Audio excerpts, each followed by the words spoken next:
எதற்காகவும் இயேசுவை விட மாட்டேன். இயேசுவுக்காக எதையும் விட்டு விடுவேன்.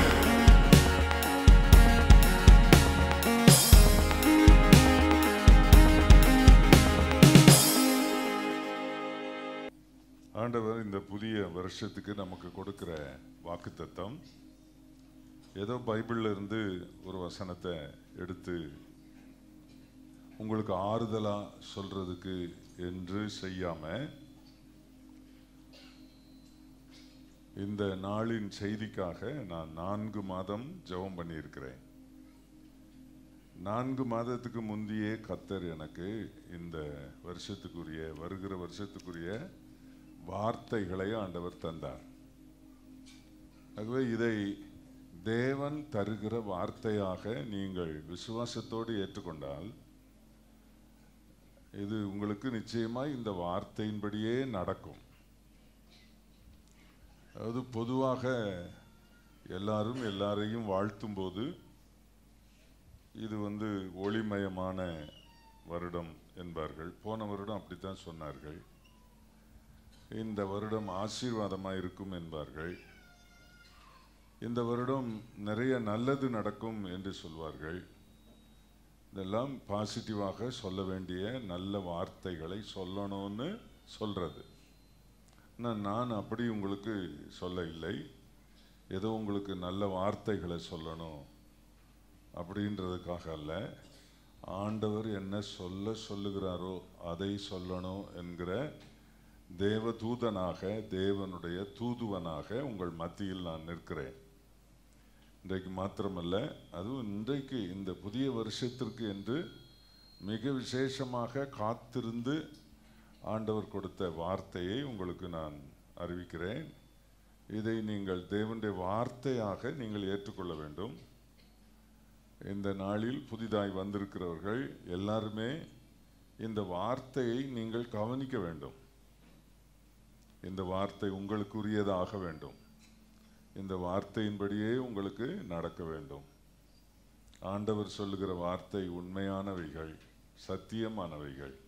எல்லாரும் வாய் திறந்து ஒரு நிமிடம் ஆண்டவரிடத்தில், ஆண்டவரே, எங்களுக்கு இந்த புதிய வருடத்திற்கு என்று நீர் கொடுக்கும் வார்த்தை எங்களுக்குரியதாக நாங்கள் ஏற்றுக்கொள்ளும்படி எங்களை நாங்கள் ஒப்பு கொடுக்கிறோம். எங்களோடு நீர் பேசும். எல்லாரும் சொல்லுவோம், எங்களோடு நீர் பேசும். நீர் எங்களோடு பேசுகிறீர் என்று நாங்கள் ஆண்டவரே அதை நாங்கள் எடுத்துக்கொள்ளுகிறோம். எங்களோடு நீர் பேசுகிறீர் என்றே நாங்கள் உணர்கிறோம். அப்பா, எங்களுக்கு அப்படியே நீர் கிரியை செய்வீராக. உங்களுடைய கரத்தில் இந்த நேரத்தில் நாங்கள் ஒப்பு கொடுக்கிறோம். எல்லாரும் ஜெபம் பண்ணுங்கள். ஆண்டவரே, என்னோடு உங்களுடைய வார்த்தையை நீர் பேசி என்னை நீர் ஆசீர்வதியும். என்னை நீர் ஆசீர்வதியும். உங்களுடைய வார்த்தையினால் ஆசீர்வதியும். எல்லாரும் கேளுங்கள், எல்லாரும் கேளுங்கள். ஆண்டவருக்கு மகிமை உண்டாவதாக. இயேசுவே, உம்முடைய வார்த்தை எங்களுக்கு தந்து எங்களை ஆசீர்வதித்தருளும். ஆமென். இந்த வருஷத்துக்கு 2017 வருஷத்துக்கு தான் நான் சொல்லுகிறேன். இந்த 16 முடிஞ்சிருச்சு. இன்னும் ஃபியூ மினிட்ஸ் ஆதார். புதிய வருஷத்தை ஒரு பேர் அதற்கு நம்ம சூட்டுவோம். நீர் பாய்ச்சலான வருடம். எல்லாம் சொல்லுங்க.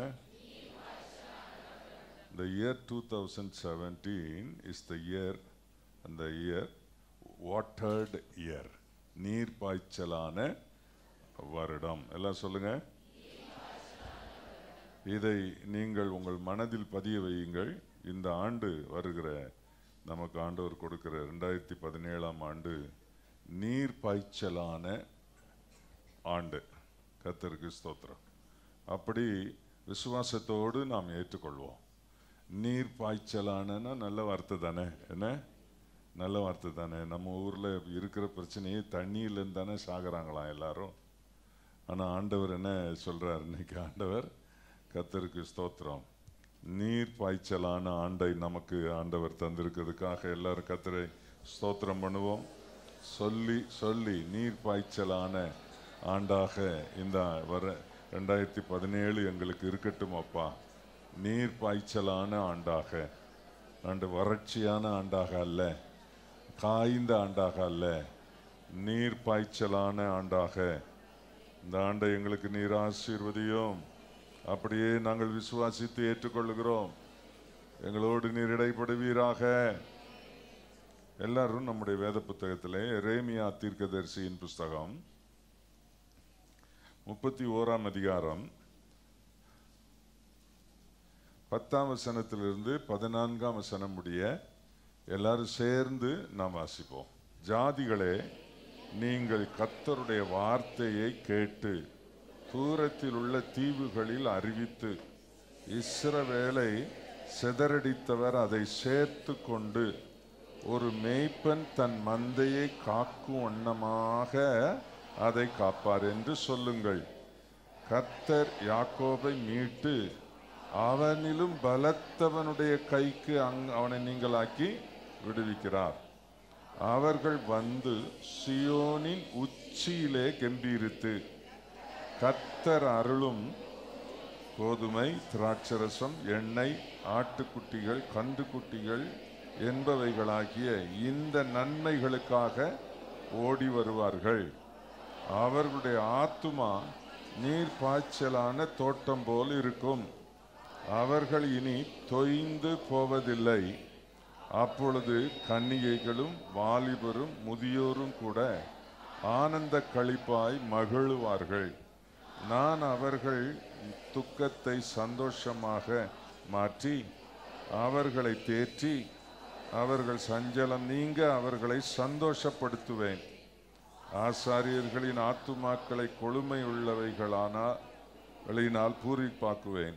என் ஜனங்கள் நான் அளிக்கும் நன்மையினால் திருப்தி ஆவார்கள் என்று கர்த்தர் சொல்லுகிறார். இதில் ஒரு 7 குறிப்பு இருக்கிறது. நான் அதை உங்களுக்கு சொல்லுகிறேன். முதலாவது, நீ கர்த்தருடைய வார்த்தையை கேட்டு. இரண்டாவது, மேய்ப்பன் தன் மந்தையை காக்கும் வண்ணமாய் காப்பார். மூன்றாவது, உன்னிலும் பலத்தவனுடைய கைக்கு நீங்களாக்கி விடுவிப்பார். நான்காவது, சீயோனின் உச்சியிலே கம்பீரித்து மகிழ்ந்து சந்தோஷமாய் இருப்பது. சீயோனின் உச்சியிலே. ஐந்தாவது, கர்த்தர் அருளும் நன்மைகளுக்காக அவரை நாடி வருதல். ஆறாவது, நீர்ப்பாய்ச்சலான தோட்டம் போல் இருக்கும் அனுபவம். ஏழாவது, சஞ்சலம் நீங்க அவர்களை சந்தோஷப்படுத்துவேன். இவைகள் எல்லாவற்றையும் ஒன்றாக நாம் சேர்த்து பார்த்தால் ஒரு நீர்ப்பாய்ச்சலான தோட்டம் எப்படி இருக்கும் என்கிறது இதில் நமக்கு விளங்கும். கர்த்தர் இந்த 2017ஆம் ஆண்டில் நம்மை தேவன் நீர்ப்பாய்ச்சலாக ஒரு மரம், ஒரு நீர்ப்பாய்ச்சலான ஒரு தோட்டம் போல ஒரு வருடமாக இந்த வருடம் இருக்க, கர்த்தர் என்னெல்லாம் நமக்கு அவர் கொடுக்கிற வார்த்தை என்ன என்பதை நாம் கவனிக்க வேண்டும். முதலாவது, கர்த்தருடைய வார்த்தை ரொம்ப முக்கியமானது. தேவனுடைய வார்த்தை. தண்ணீர், நீர் என்று சொல்லும்போது 2 குறிப்பு அதில் அடங்கும். ஒன்று, கர்த்தருடைய வசனம். தண்ணீர் என்றால் கர்த்தருடைய வசனம். இரண்டாவது, பரிசுத்த ஆவியின் நிறைவு. பரிசுத்த ஆவி தண்ணீருக்கு ஒப்பிட்டு வேதம் சொல்லுகிறது. அப்போ நாம் நீர்ப்பாய்ச்சலான ஒரு ஆண்டாக இருக்கணும்னா நிச்சயமா அது ரொம்ப நல்ல ஒரு காரியம். ரொம்ப பசுமை, செழிப்பு, மற்ற எல்லாமே அதுக்குள்ள இருக்கு. அப்படி இருக்கணும்னா இந்த வருகிற இந்த 2017ஆம் ஆண்டில் நீங்கள் எல்லாரும் தேவனுடைய வசனத்துக்கு, கர்த்தருடைய வார்த்தைக்கு ரொம்ப முக்கியத்துவம் கொடுக்கிறவர்களாக நீங்கள் மாற வேண்டும். எல்லாரும் அதிகமாய் வேத வசனத்தை கேட்க வேண்டும். அந்த வார்த்தை என்ன சொல்லுகிறது? நீங்கள் கர்த்தருடைய வார்த்தையை கேட்டு பின்வரும் ஆசீர்வாதங்களை நீங்கள் பெற்றுக்கொள்ள வேண்டும். எந்த ஒரு ஆசீர்வாதமும் அவருடைய வார்த்தையினால் எனக்கு கிடைக்கும் என்று நீங்கள் நம்ப வேண்டும். மீண்டும் சொல்கிறேன், கவனிங்கள். மந்திரத்தில் எல்லாம் ஒன்றும் நடக்காது, ஜோசியத்தில் எல்லாம் ஒன்றும் நடக்காது. ஏதோ சாதகம் மந்திரம் அதில் எல்லாம் ஒன்றும் நடக்காது. ஏதோ ஒரு ஒரு மாதிரி ஒரு மந்திரமாக ஒரு பிரார்த்தனை பண்ணி அதில் எதுவும் நடந்துருன்னு சொல்ல முடியாது. கர்த்தர் எனக்கு என்ன சொல்லுகிறாரோ அதுதான் நடக்கும். எல்லாரும் சொல்லுங்க, கர்த்தர் எனக்கு என்ன சொல்லுகிறாரோ அதுதான் நடக்கும். ஆகவே எனக்கு ஆண்டவர் என்ன சொல்லுகிறார் என்கிறதை அறிவதும் உணர்வதும் அனுபவிப்பதும் தான் கர்த்தருடைய வார்த்தையை கேட்பது. ஆகவே எல்லாரும் கர்த்தருடைய வார்த்தையை கேட்பதற்கு நீங்கள் கவனமாக இருக்க வேணும். அதில் ஆர்வமுடையவர்களாக இருக்க வேண்டியது மிக மிக அவசியம். நான் சில உதாரண வார்த்தைகளை சொல்லுகிறேன். ஆதியாகமம் 15ஆம் அதிகாரம் 1ஆம் வசனத்தில் இந்த காரியங்கள் நடந்த பின்பு கர்த்தருடைய வார்த்தை ஆபிரகாமுக்கு தரிசனத்திலே உண்டாகி, அவர், ஆபிராமே, நீ பயப்படாதே, நான் உனக்கு கேடகமும் உனக்கு மகா பெரிய பலனுமாய் இருக்கிறேன் என்றார். தொடர்ந்து சில காரியங்களை அவனோடு பேசினார். அதில் சொல்லி இருக்கிற ஒரு வார்த்தை பாருங்கள். நம்முடைய விசுவாச தகப்பனுக்கு கர்த்தருடைய வார்த்தை உண்டாயிற்று. தரிசனத்தில், சொப்பனத்தில் நான் கேட்கும், அதாவது வேத தேவனுடைய சத்தியத்தை நான் கேட்கும்போது, வாசிக்கும்போது எனக்கு கர்த்தருடைய வார்த்தை கிடைத்தது என்று நீங்கள் சொல்ல வேண்டும். இந்த வசனத்தின்படி எனக்கு இப்படி நடக்கும் அப்படி என்று நீங்கள் சொல்ல வேண்டும். ஏதோ ஒரு ஜோசியக்காரன் சொன்னதையோ அல்லது ஏதோ ஒரு மந்திரவாதி போல யாரோ ஒன்றை சொன்னதையோ நீங்கள் நம்பிக்கொண்டு அதன்படி நடக்கும், இவர் குறி சொன்னார், இந்த குறியின்படி எனக்கு நடக்கும் அப்படிலாம் சொல்லக்கூடாது. என்ன சொல்லணும்? கர்த்தருடைய வார்த்தை எனக்கு கிடைச்சிது. சம்டைம்ஸ் நீங்கள் சர்ச்சுக்கு வரும்போது, சர்ச்சில் பேசும்போது உங்களுக்கு வார்த்தை கிடைக்குது. எத்தனை பேருக்கு அப்படி கிடைச்சிருக்கு பர்சனலாக? இல்லைங்களா? அப்போ அந்த வார்த்தை உங்களுக்கு உண்டான உடனே அந்த வார்த்தை என்ன ஆகும்னா உங்களுக்குள்ளே போய் அது கன்சியூம் ஆகும். அப்படி அந்த போன உடனே அது கருத்தரிச்சிடும். அது உள்ள வந்த உடனே உங்களுக்கு ஒரு பாசிட்டிவ் திங்கிங் வரும், ஒரு நேர்நிலையான ஒரு எண்ணம் வரும். ஆண்டவர் எனக்கு தான் இந்த வார்த்தையை கொடுத்துருக்கிறாரு, இந்த வார்த்தையின்படி எனக்கு நிச்சயமாக நடக்கும்ன்ற ஒரு ஃபெய்த் வரும். அதான் பைபிளில் சொல்லியிருக்கு, faith comes by hearing the word of God. கர்த்தருடைய வார்த்தையை கேட்கும்போது எனக்கு ஒரு சிலருக்கு பாருங்க, எவ்வளவு கர்த்தருடைய வார்த்தை பேசினாலும் அவங்களுக்கு அப்படியே ட்ரையாக தான் இருப்பாங்க.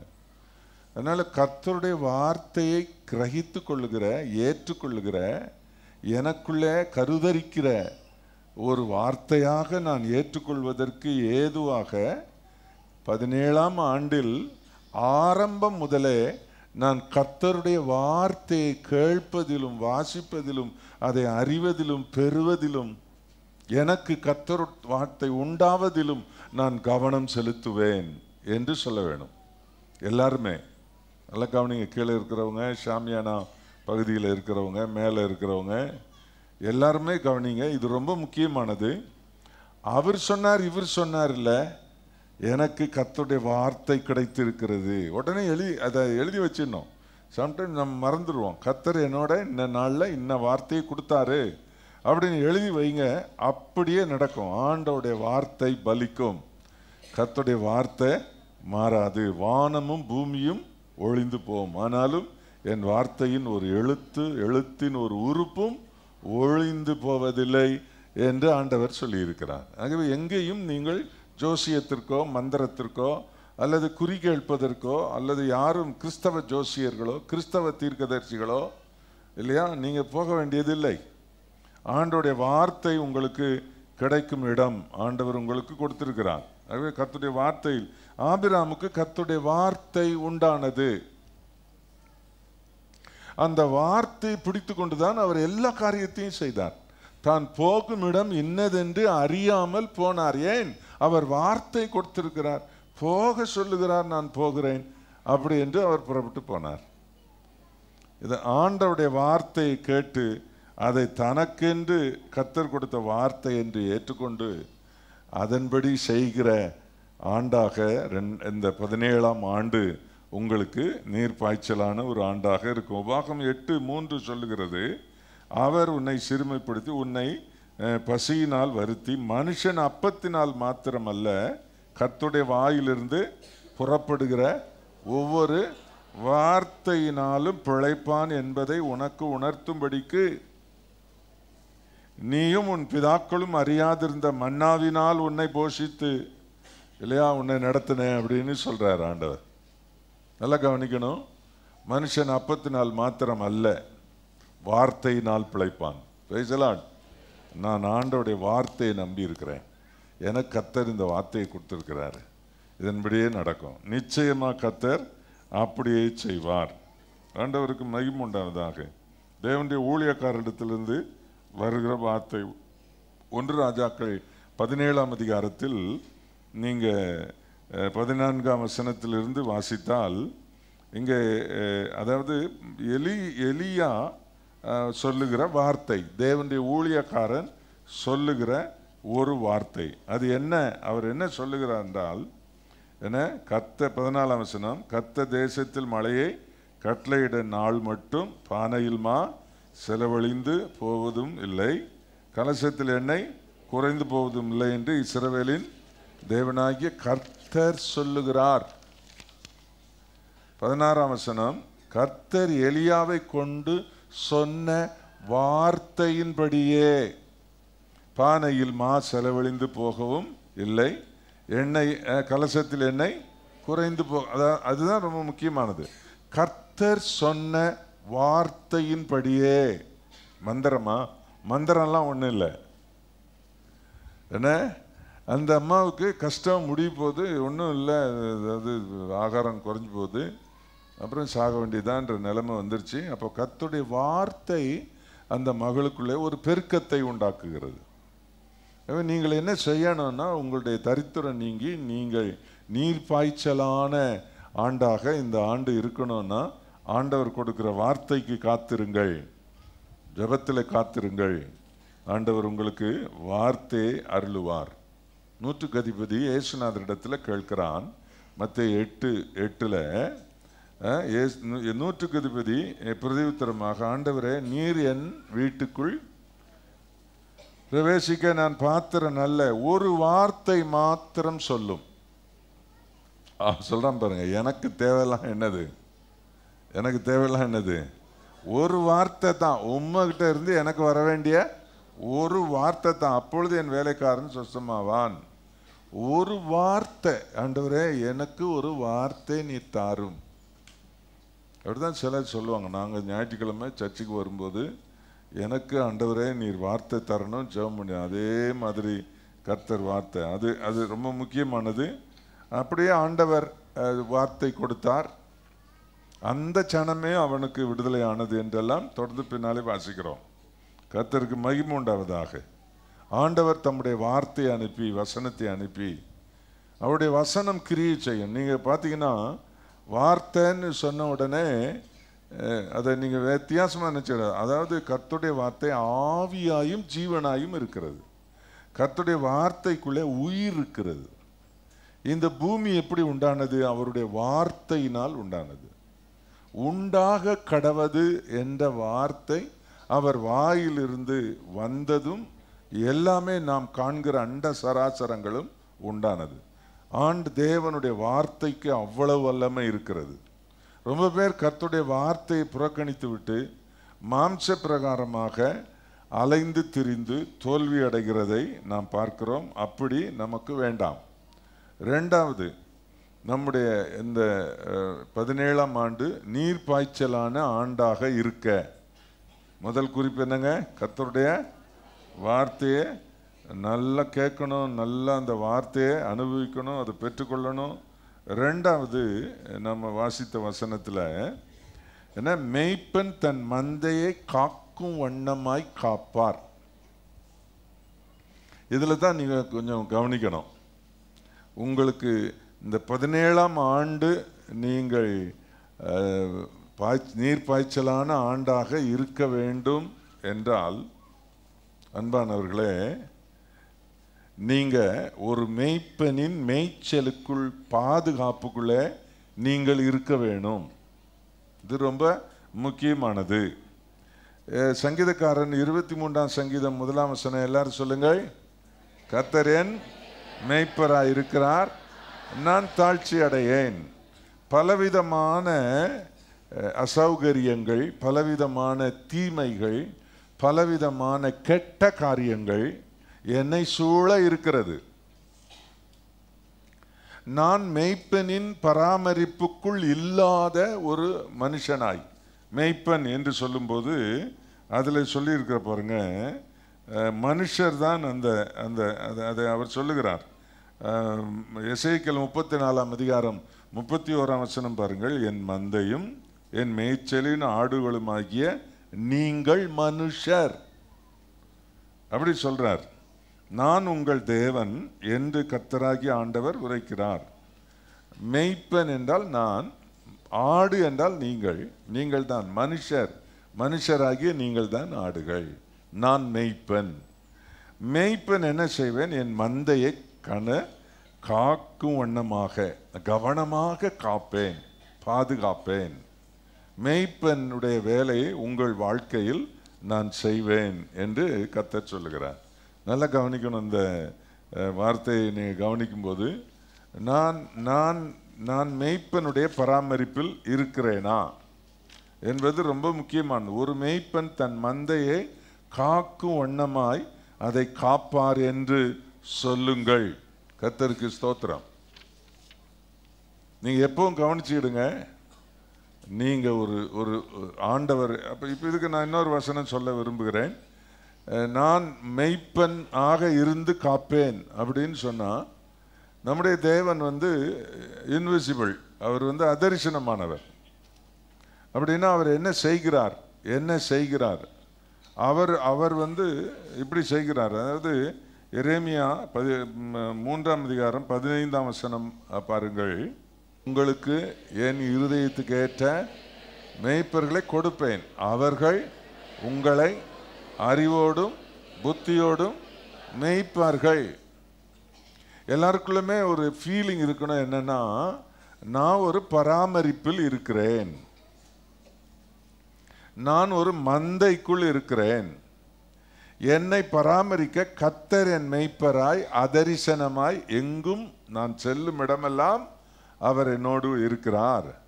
என்னை மேய்ப்பதற்கு கர்த்தரே எனக்கு மேய்ப்பர்களை கொடுத்திருக்கிறார், அவருடைய இருதயத்துக்கு ஏற்ற. நல்லா கவனிக்கணும், இது ரொம்ப முக்கியமானது.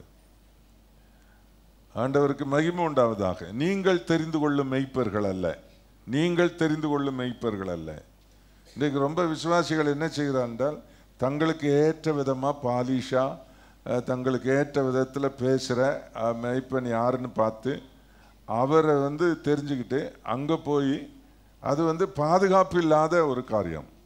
எனக்கு கர்த்தர் கொடுத்திருக்கிற மேய்ப்பர், அப்படி நான் ஆண்டவர் எனக்கு அவருடைய பிரதிநிதியாகிய ஒரு மேய்ப்பரை அவருக்கு விருப்பப்படி எனக்கு கொடுத்திருக்கிறதுனால, நான் நேரடி என் தேவனுடைய மேய்ச்சலுக்குள் இருக்கிறேன் என்று ஒரு உணர்வடைய தேவன் எனக்கு செய்வார். நல்ல கவனி. இந்த 17ஆம் ஆண்டு நீர்ப்பாய்ச்சலான ஆண்டாக இருக்க வேண்டுமானால், நீங்கள் மேய்ப்பனின் மேய்ச்சலுக்குள், மந்தைக்குள் நீங்கள் இருக்க வேண்டும். கர்த்தர் என் மேய்ப்பராய் இருக்கிறார் என்கிறத நல்ல ஸ்ட்ராங்கா பிலீவ் பண்ணணும், அதை ஏற்றுக்கொள்ளணும். யோவான் சுவிசேஷம் 10ஆம் அதிகாரம் 11ஆம் வசனத்தில், நானே நல்ல மேய்ப்பன், நல்ல மேய்ப்பன் ஆடுகளுக்காக தன் ஜீவனை, ஆடுகளின் ஜீவனை வாங்குறான். இப்போ பூமியில் உள்ள மேய்ப்பர்கள்லாம் என்ன செய்கிறாங்கன்னா, எல்லாத்தையும் நல்லா வளர்த்து ஒரு நாள் கொண்டு போய் என்ன செய்யுது, ஸ்லாட்டரிங் ஹவுஸில் கொண்டு விட்டுருண்டா, ஆட்டு தொட்டியில் கொண்டு கும்பலாக 100 ஆடு 1000 ஆடுன்னு விற்றுட்டு வந்துடும், பணம் வாங்கிட்டு வந்துடுவோம். இது அந்த மாதிரி இல்லை. இது நம்மளை, நமக்காக ஜீவனை கொடுக்கிற மேய்ப்பன். நம்மை காப்பதே அவருடைய தலையாய கடமை, நம்மை பராமரிப்பதே அவருடைய தலையாய கடமை. ஆகவே நான் நல்லா கவனிச்சுக்கிடுங்க. இந்த இந்த மெய்ப்பன் அதுக்குள்ளே நான் இருப்பேன், கர்த்தர் என் மெய்ப்பர், அவர் எனக்காக ஜீவனை கொடுத்து என்னை காப்பார் என்ற நம்பிக்கையில் எரேமியா 23:4 அவைகளை மேய்க்கத்தக்கவர்களையும் அவைகளின் மேல் ஏற்படுத்துவேன். நல்லா கவனிங்க. அவைகளை, அதாவது மனுஷராகிய விசுவாசிகளாகிய ஆடுகளை, மந்தையை மேய்க்கிறவர்களையும் அவர்கள் மேல் ஏற்படுத்துவேன். இனி அவர்கள் பயப்படுவதில்லை, கலங்குவதும் இல்லை, காணாமற் போவதும் இல்லை என்று கர்த்தர் சொல்லுகிறார். ஆண்டவருக்கு ஸ்தோத்திரம். இந்த 17ஆம் ஆண்டு நீர்ப்பாய்ச்சலான ஆண்டாக இருக்க வேண்டும் என்று சொன்னால் நான் மந்தைக்குள் இருப்பேன். என்னை மேய்க்கும்படி கர்த்தர் ஏற்படுத்தி இருக்கிற மேய்ப்பனுடைய அந்த கண்ட்ரோலுக்குள்ளே இருப்பேன். அப்படி நான் இருக்கும்போது இனி எனக்கு பயமில்லை, கலக்கமில்லை, நான் காணாமல் போவதும் இல்லை என்ற ஒரு உறுதிக்குள் நாம் வர முடியும். கர்த்தருக்கு ஸ்தோத்திரம்.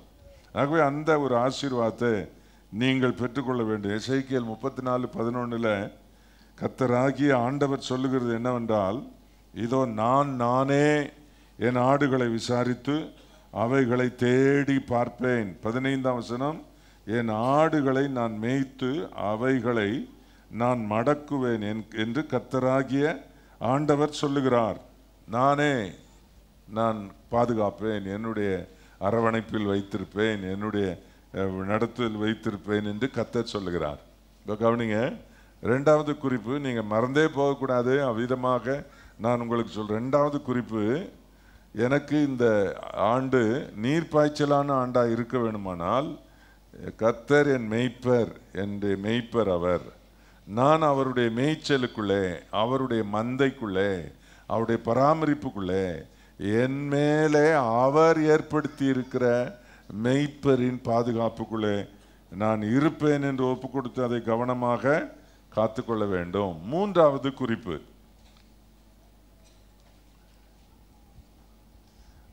அதாவது ஆண்டவர் சொல்றார், உன்னிலும் பலத்தவனுடைய கைக்கு என்ன அவனை நீங்களாக்கி விடுவிக்கிறார். உன்னிலும் பலத்தவனுடைய கைக்கு உன்னை நீங்களாக்கி விடுவிக்கிறார்.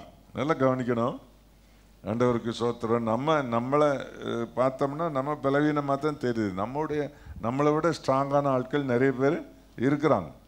ஏன்னா எல்லாத்துலேயுமே ரொம்ப ஸ்ட்ராங்காக இருக்கிறவங்க இருக்கிறாங்க. தீமை செய்வதிலையும், கெடுதி செய்வதிலையும், பணத்திலையும், உலக காரியங்கள்லையும் நம்மளை விட ஸ்ட்ராங்கானவங்க தான் நம்மளை சுற்றிலும் இருக்கிறாங்க, உன்னை விட பலத்தவர்கள்.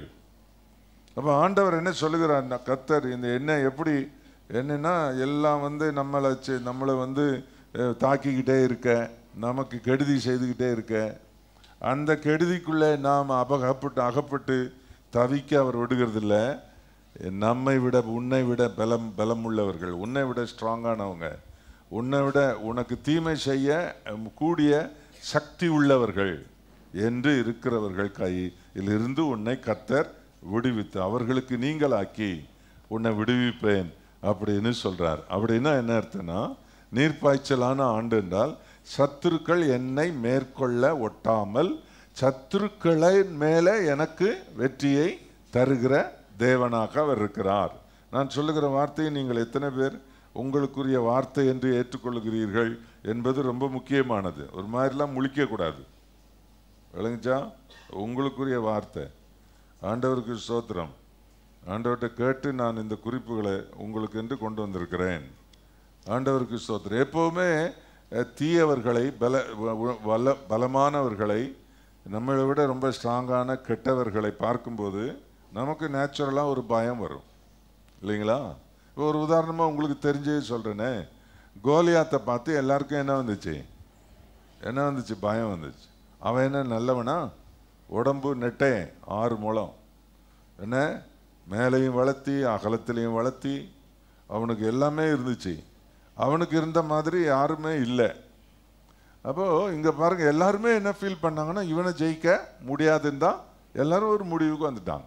ராஜா கொண்டே என்ன முடிவுக்கு வந்துட்டாங்க, இவனை ஜெயிக்க முடியாதுன்னு. உங்களுக்கு முன்னால் இருக்கிற கோலியாத்தை இந்த 16 வருஷம் ஜெயிக்க முடியாதுன்னே 17க்குள்ளே போகிறவங்க எத்தனை பேர் இருக்கீங்க? ஐயோ இதை நம்மளால் மேற்கொள்ள முடியாது, இதெல்லாம் நம்ம ஒன்றுமே செய்ய முடியாது அப்படின்னு உறுதியாக நல்ல நல்ல அதாவது திறமை உள்ளவங்க கூட அப்படி தான் சொல்கிறாங்க. ஈசாயின் பிள்ளைகளில் தாவீதின் அண்ணன்மார் கூட அந்த முடிவில் தான் இருந்தாங்க. இவனையா ஐயோ நம்மளால் ஜெயிக்க முடியாது, அப்படி நீங்கள் மேற்கொள்ள முடியாது, ஜெயிக்க முடியாது என்ற ராட்சதர்கள், உங்களை விட பலமான பிரச்சனை, உங்களை விட பலமானவர்கள் உங்களுக்கு இருந்திருக்கலாம். அதே அனுபவத்திலேயே 17 ஆண்டிலும் உங்களை வச்சு நீர்ப்பாய்ச்சலான ஆண்டுன்னு சொல்ல விரும்பலை. கர்த்தர் உன்னை விட பலத்த பிசாசு உன்னை விட பலமானவன், அவன் கைக்கு உன்னை நீங்களாக்கி விடுவிப்பார். மனுஷர்கள் சிலர் உன்னை விட பலசாலிகள், உன்னை விட ஸ்ட்ராங், கெட்டதை செய்கிறவன் ஸ்ட்ராங்காக இருக்கிறான், ஆனால் அவன் உன்னைகிட்ட ஜெயிக்க முடியாது. கர்த்தர் அவன் கையிலிருந்து உன்னை கர்த்தர் நிச்சயமாக விடுவிப்பார். அப்படித்தான் ஆண்டவர் பாருங்க. 1 சாமுவேல் 17:33 சவுல் என்ன சொல்றார் பாருங்க. அப்பொழுது சவுல் தாவீதை நோக்கி, இந்த பெலிஸ்தீனோட எதிர்த்து யுத்தம் பண்ண உன்னால் ஆகாது, நீ இளைஞன், அவனோ தன் சிறுவயது முதல் யுத்த வீரன் என்றான். அப்படிதான் சொன்னான் அவன். ஆனா அதை தாவீது ஏற்றுக்கொள்ளல. என்ன கவனிங்க, அதை தாவீது ஏற்றுக்கொள்ளல. அந்த ராஜாவின் வார்த்தையை தாவீது ஏற்றுக்கொள்ளல. ஏன்னா ஏற்கனவே கர்த்தருடைய வார்த்தை அவனுக்கு உண்டாயிருக்கிறது. Praise the Lord. அவனுக்கு அவனுக்கு அவனுக்கு ஆண்டவர் வார்த்தை கொடுத்திருக்கிறாரு. 17ஆம் அதிகாரத்திலே அதிலே 37ஆம் வசனம் பாருங்க. பின்னும் தாவீது, என்னை சிங்கத்தின் கைக்கும் கரடியின் கைக்கும் தப்புவித்த கர்த்தர் இந்த பெலிஸ்தீனுடைய கைக்கும் தப்புவிப்பார் என்றான். என்ன அப்பதான் இந்த சவுலால ஒன்றும் சொல்ல முடியல. பரவாயில்ல, நம்மளை விட ரொம்ப ஸ்ட்ராங்காக இருக்கிறான், எனக்கு போய் சாவட்டும் அப்படின்னு தான் அனுப்பினான். அவன் ஜெயம் கிடைக்கும்னு அனுப்பல. இன்றைக்கு நான் சொல்லுகிற வார்த்தையை ஆண்டவர் சொல்றது பாருங்க. உன்னிலும் பலத்தவனுடைய கைக்கு உன்னை விடுவித்து காப்பேன் என்று கர்த்தர் சொல்லுகிறார். யாராவது சேலஞ்சு விட்டுருக்காங்களா? உங்களுக்கு ஏதாவது சத்துரு கிரியைகள் அப்படி இருக்குதா? இல்லை வேவு பார்க்க போனவங்க போய் பார்த்துட்டு வந்து என்ன அவங்க வந்து பிரதியுத்தரமாக மோசைக்கு சொன்னாங்க. போய் வந்த மனுஷர் என்ன சொன்னாங்க? நாங்கள் போய் சுற்றி எண்ணாகும் 13:32 நாங்கள் போய் சுற்றி பார்த்து வந்த தேசம் தன் குடிகளை பட்சிக்கிற தேசம். நாங்கள் அதில் கண்ட ஜனங்கள் எல்லாரும் மிகவும் பெரிய ஆட்கள். அங்கே ராட்சிதன் பிறவான ஏனாக்கியன் குமார ராட்சிதரையும் கண்டோம். அது மாத்திரம் இல்லை, நாங்கள் எங்கள் பார்வைக்கு வெட்டுக்கிளிகள் போல் இருந்தோம், அவர்கள் பார்வைக்கும் வெட்டுக்கிளிகள் போல்னு சொல்லி இப்படி எல்லா ஜனங்களையும் கண்டிருந்தாங்க. இப்போ எங்களை நாங்கள் பார்க்கும்போது எப்படி தான் இருந்தோம்? வெட்டுக்கிளி மாதிரி தான் இருந்தோம். அவங்களும் எங்களை என்னென்னு தான் சொன்னாங்க? வெட்டுக்கிளின்னு தான் சொன்னாங்க. காலில் மிதிச்சு போட்டால் நசுங்கி போயிடுவேன், நீங்கள் வந்து அந்த மாதிரி தான் நாங்கள் இருந்தோம். அதனால இதெல்லாம் ஒன்றும் நடக்காது, இதெல்லாம் ஒன்றும் பலிக்காது, அப்படி தான் அவங்கெல்லாம் ஸ்டேட்மெண்ட் கொடுத்தாங்க. என்ன கவனிங்க, நான் சொல்கிற கவனிங்க. இந்த வார்த்தையை எத்தனை பேர் நம்புறீங்க? இந்த வார்த்தையை எத்தனை பேர் நம்புறீங்க? ஆண்டவருக்கு ஸ்தோத்திரம். பிசாசு பலவான், மனுஷர்களும் ரொம்ப பேர் நம்மளை விட பலசாலிகள். உன்னுடைய பிரச்சனை உன்னை விட பெரியது, உன்னை விட பெரியது உன் பிரச்சனை. உனக்கு முன்னே இருக்கிற போராட்டம், உனக்கு முன்னே இருக்கிற ஒரு ஒரு ஒரு ஸ்ட்ரகிள், ஒரு ஒரு பிரச்சனை உன்னை விட பெருசு அது. ஆண்டவர் சொல்கிறாரு, நீர்ப்பாய்ச்சலான தோட்டம்னு உன்னை சிக்கலுக்குள்ளே மாட்டி விட்டுட்டு நான் சொல்லுகிற தேவன் அல்ல.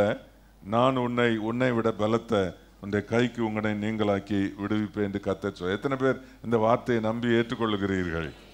நிச்சயமாய் கர்த்தர் அப்படியே செய்வார். 4ஆம் குறிப்பாக நான் சொல்கிறேன், சீயோனின் உச்சியிலே கம்பீரிக்க செய்கிறவர். சீயோனின் உச்சியிலே தேவன் உங்களை கம்பீரிக்க செய்வார். ஆண்டவருக்கு ஸ்தோத்திரம். நல்லா கவனிங்க. 4ஆவது குறிப்பு ரொம்ப முக்கியமானது. சீயோன் என்பது அது ஆண்டவருடைய ஆளுகைக்குள் இருக்கிற ஒரு அனுபவம். சீயோன் என்பது தேவனுடைய ஒரு ஒரு பரிசுத்த மக்கள் இருக்கிறது. அதுதான் நம்ம ஏசாயா 35 வசனம் கடைசி 10ஆம் வசனத்தில் பார்க்குறோம். கர்த்தரால் மீட்கப்பட்டவர்கள் ஆனந்த களிப்புடன் பாடி எங்க வருவார்கள்? அப்போ சீயோன் என்றால் மீட்கப்பட்டவர்களின் ஒரு கூட்டம் என்றுதான் அர்த்தம். நீங்க கவனிக்கணும். மீட்கப்பட்டவர்களின் கூட்டம். அதை உங்களுக்கு தெளிவா அப்படி சொல்லணும் அப்படின்னு சொன்னா, சபை, மீட்கப்பட்ட மக்களின் கூட்டமாகிய சபை, எக்லீசியா, அதுதான் சியோன். அந்த சியோனின் உச்சியிலே ஆண்டவர் உங்களை மகிழ்ச்சியாக்குவார். நல்லா கவனிக்கணும். இந்த அதாவது நீர்ப்பாய்ச்சலான தோட்டம்னா மகிழ்ச்சியா இருக்கிறது இல்லையா? எரேமியா 17:7-8 வாசிக்கும் போது, கர்த்தரை தன் நம்பிக்கையாய் கொண்டிருக்கிற மனுஷன் பாக்கியவான், அவன் நீர்கால்கள் ஓரமாய் என்ன நடப்பட்டு கால்வாய் ஓரமாய் தண்ணீர் அண்டையில் நாட்டப்பட்டதும் கால்வாய் ஓரமாய் வேர்களை விடுகிறதும், உஷ்ணம் வருகிறதை காணாமல் இலை பச்சையாய் இருக்கிறதும், மழை தாட்சியான வருஷத்திலும் வருத்தமின்றி தப்பாமல் கனி கொடுக்கிறதுமான மரத்தை போல் இருப்பான். என்ன கவனிக்கணும் நீங்க பாருங்க. இது எப்படி இருக்கும் அப்படின்னா, நீர்ப்பாய்ச்சலான தோட்டம் அப்படின்னு சொன்னா, நீர்ப்பாய்ச்சலானது அப்படின்னு சொன்னா அது ஒரு மகிழ்ச்சியா இருக்கிறது. உஷ்ணம் வரும் ஆனா இலை பச்சையா இருக்கும் அப்படின்னு சொல்லி இருக்குது. உஷ்ணம் வரும், இலை பச்சையா இருக்கும். ஏன்? தண்ணி பாய்ஞ்சிக்கிட்டே இருக்குது, அதுக்கு தண்ணி பாய்ஞ்சிக்கிட்டே இருக்குது. எல்லா செடியும் பட்டிருக்குது. ஆனா இந்த செடி மட்டும், நீங்க துபாய்க்கு போனீங்கன்னா அது எல்லாம் ரொம்ப டெசர்ட் தானே அங்கெல்லாம். அதில் டெசர்ட்டில் என்னென்னா, சில இடங்களில் மட்டும் மரங்கள் நல்ல செழிப்பாக இருக்கும். என்னன்னு பார்த்தீங்கன்னா, கொஞ்சம் இறங்கி போனீங்கன்னா ஒரு கருப்பு பைப்பில் என்ன சொட்டு சொட்டு சொட்டுன்னு அது மூட்டில், அது அடிமரத்தில் தண்ணீர் விழுந்துக்கிட்டே இருக்கும், தண்ணீர் விழுந்துக்கிட்டே இருக்கும். அந்த பாத்தி அது அந்த மரம் இருக்கிற இடம் மட்டும் ஈரமாக இருக்கும். அதனால எல்லா இடமும் காஞ்சி கிடக்கும். அந்த நீர் பாய்கிற அந்த மரம் மட்டும் நல்ல செழிப்பாக நல்ல பச்சுன்னு அது இருக்கும். அதை அப்படி பண்ணியிருக்கிறாங்க. அப்போ ஆண்டவருக்கு மகிமை உண்டாவதாக. மகிழ்ச்சியா இருப்பது, அதுவும் தேவனுடைய பிள்ளைகளோடு மகிழ்ச்சியா இருப்பது, பரிசுத்தவான்களோடு இணைந்து ஐக்கியத்தில் இணைந்து மகிழ்ச்சியா இருப்பது, சியோனின் உச்சியில ஆண்டவருடைய சமூகத்தில், ஆண்டவருடைய பிரசன்னத்தில், தேவ சபையிலே வந்து மகிழ்ச்சியாக தங்களை வைத்துக் கொள்வது, அது உங்கள் வாழ்க்கையில் பல பிரச்சனைகள் உங்களை சூழ இருந்தாலும், ஒரு தண்ணீர் பாய்ந்து கொண்டே இருக்கிற ஒரு மரம் போல, ஒரு தோட்டத்தில் உள்ள மரம் போல நீங்கள் பச்சைன்று இருப்பீர்கள். இலை பச்சையா இருக்கும், கனி கொடுக்கும், அது அப்படி சொல்லியிருக்கு. ஏன்னா தண்ணீர் அண்டையில் நாட்டப்பட்டிருக்கிறது என்று அந்த வசனம் சொல்லுகிறது. ஆகவே தேவனுடைய சபையின் நன்மைகளினால், ஆசீர்வாதத்தினால் நீங்கள் நிரம்ப வேண்டும். நீங்க என்ன செய்யக்கூடாது அப்படின்னா, சபைக்கு போனா தானா, இல்லைன்னா கடவுள் இல்லையா, இந்த கதையெல்லாம் வச்சுக்கிறப்ப. எல்லாரும் கவனிங்க, இங்க தேவ பிரசனத்துக்குள்ள நீங்க இருக்கிறீங்க, எல்லாருக்கும் உங்களுக்கு இந்த வார்த்தை. உங்க உங்க உங்க வாழ்க்கையே, உங்க குடும்பமே, நீங்களும் உங்க வாழ்க்கையே இந்த 17ஆம் ஆண்டுல நல்ல நீர்ப்பாய்ச்சலான ஒரு தோட்டம் மாதிரி நீர்ப்பாய்ச்சலான ஆண்டாக இருக்கணும் அப்படின்னு சொன்னா, நீங்க மகிழ்ச்சியா இருக்கிறதுக்குன்னே இந்த சபையை கர்த்தர் வச்சிருக்கிறார். Praise the Lord. சியோனை கர்த்தர் வச்சிருக்கிறாரு. சியோனுக்கு வரணும். அந்த சியோனின் உச்சியிலே ஆண்டவருடைய பிரசன்னத்துக்குள்ளே, என்ற அர்த்தம் கர்த்தருடைய சமூகத்துக்குள்ளே ஆண்டவரை பாடி என்ன பரவசம் அடையணும். கர்த்தருக்கு ஸ்தோத்திரம். ஆண்டவருடைய சமூகத்தில் பாடிக்கிட்டு இருக்கும்போது சில எல்லாம் மூஞ்ச உம்முன்னு சந்தோஷமா இருக்கிறவன் சங்கீதம் பாடக்கடவன் சொல்லியிருக்கு. அதனால நீ பாட்டு பாடுவியோ பாட்டு படிப்பியோ என்னவோ, உன் பாட்டுக்கு என்னத்தையும் வளர்த்து சிரிச்சுக்கிட்டே அப்படியே பாட்டு பாடு. நேச்சுரலாகவே நம்ம எல்லாருக்கும் பாடுற கிருபையை கர்த்தர் கொடுத்துருக்கிறார். அதனால சந்தோஷமா இருக்கணும். சியோனின் உச்சியில கர்த்தர் உன்னை கம்பீரித்து மகிழும்படி கர்த்தர் செய்வார். 128ஆம் சங்கீதம் 5ஆம் வசனம், கர்த்தர் சியோனில் இருந்து உன்னை ஆசீர்வதிப்பார். எல்லாம் சொல்லுங்க, கர்த்தர் சியோனில் இருந்து உன்னை, சியோனில் இருந்து உடனே பரலோகத்தில் இருந்துன்னு பார்த்து அங்க மேல பார்க்க கூடாது. சியோனில் இருந்து, கர்த்தர் சியோனில் இருந்து உன்னை ஆசீர்வதிப்பார். இதுதான் சியோன். விளங்குதா உங்களுக்கு? இங்கிருந்து கர்த்தர் உன்னை, அதுதான் ஊழியக்காரர் சொன்னா, கர்த்தருடைய ஆலயத்தில் இருந்து உங்களை ஆசீர்வதிக்கிறோம் என்று சொல்லுகிறார்கள். ஆகவே ஆண்டவர் இந்த இடத்துல இருந்து கர்த்தர் உங்களை ஆசீர்வதிப்பார். ஏசாயா 2:3 என்ன சொல்லுகிறது? திரளான ஜனங்கள் புறப்பட்டு வந்து நாம் கர்த்தருடைய ஆலயம் பர்வதத்துக்கும் யாக்கோபின் தேவனுடைய ஆலயத்துக்கு போவோம் வாருங்கள் அப்படி சொல்கிறான் ஜனங்க. அங்கே ஆண்டவர் நமக்கு போதிப்பார், அவர் பாதையில் நடப்போம். நம்ம எல்லாம் ஏனெனில் சீயோனிலிருந்து வேதமும் எருசலேமிலிருந்து கர்த்தருடைய வசனமும் வெளிப்படும். கர்த்தருக்கு ஸ்தோத்திரம். ஆகவே அது ரொம்ப முக்கியமானது என்பதை உணர்ந்து செயல்பட வேண்டும். ஆண்டவருக்கு மகிமை உண்டாவதாக. 5வது குறிப்பாக நான் உங்களுக்கு சொல்லுகிறேன். 5வது குறிப்பு, இதெல்லாம் உங்களுடைய நம்முடைய 2017ஆம் ஆண்டில் நீர் பாய்ச்சலான 5வது குறிப்பு, கர்த்தர் அருளும் நன்மை. கர்த்தர் அருளும் நன்மை. ஆண்டவருக்கு மகிமை உண்டாவதாக. நான் வாசித்த வசனத்தில் என்ன நன்மைனா என்னன்னு சொல்லியிருக்குன்னா, கர்த்தர் அருளும் கோதுமை, அப்புறம் திராட்சரசம், அப்புறம் ஒயின் ஷாப் போயிடாதீங்க, அப்புறம் ஆயில், அப்புறம் ஆட்டுக்குட்டினா மட்டன், கண்டுக்குட்டினா மாட்டன்,